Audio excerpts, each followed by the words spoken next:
বিসমিল্লাহির রহমানির রহিম। মাননীয় স্পিকার, যে বিষয়ের উপরে আমাকে ধন্যবাদ জানানো হয়েছে এই সংসদের পক্ষ থেকে, তার জন্য আমি আন্তরিকভাবে কৃতজ্ঞ এবং আন্তরিকভাবে সকল সদস্যকে ধন্যবাদ জানাচ্ছি।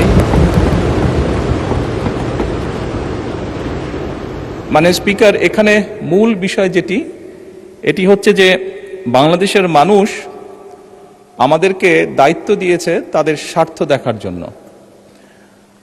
আমাদের দলের অবস্থান থেকে আমরা একটি স্লোগান ব্যবহার করি, সেটি হচ্ছে যে বাংলাদেশ ফার্স্ট বা বাংলাদেশ প্রথম।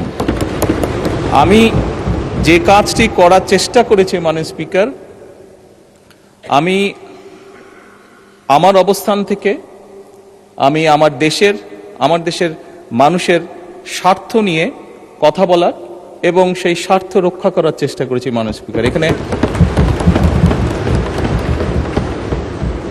মাননীয় স্পিকার, এখানে আমাদের কারোরই কোনো ব্যক্তিগত কোনো বিষয় নেই।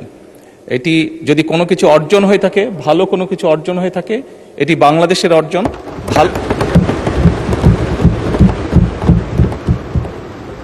এই সফরের মাধ্যমে যদি দেশের মানুষের কোনো অর্জন হয়ে থাকে, সেটি এই দেশের মানুষের অর্জন মাননীয় স্পিকার। তবে মাননীয় স্পিকার, যেহেতু সংসদের সকল সদস্য, বিশেষ করে বিরোধী দলীয় নেতা, উনিও উৎসাহ প্রদান করেছেন দেশের জন্য, দেশের মানুষের পক্ষে কাজ করার জন্য, সেজন্য আবারও আমি আমার ব্যক্তিগত পক্ষ থেকে সকল সদস্য, বিরোধী দলীয় নেতা সহ সকল সদস্যকে আন্তরিকভাবে ধন্যবাদ জানাচ্ছি। ধন্যবাদ।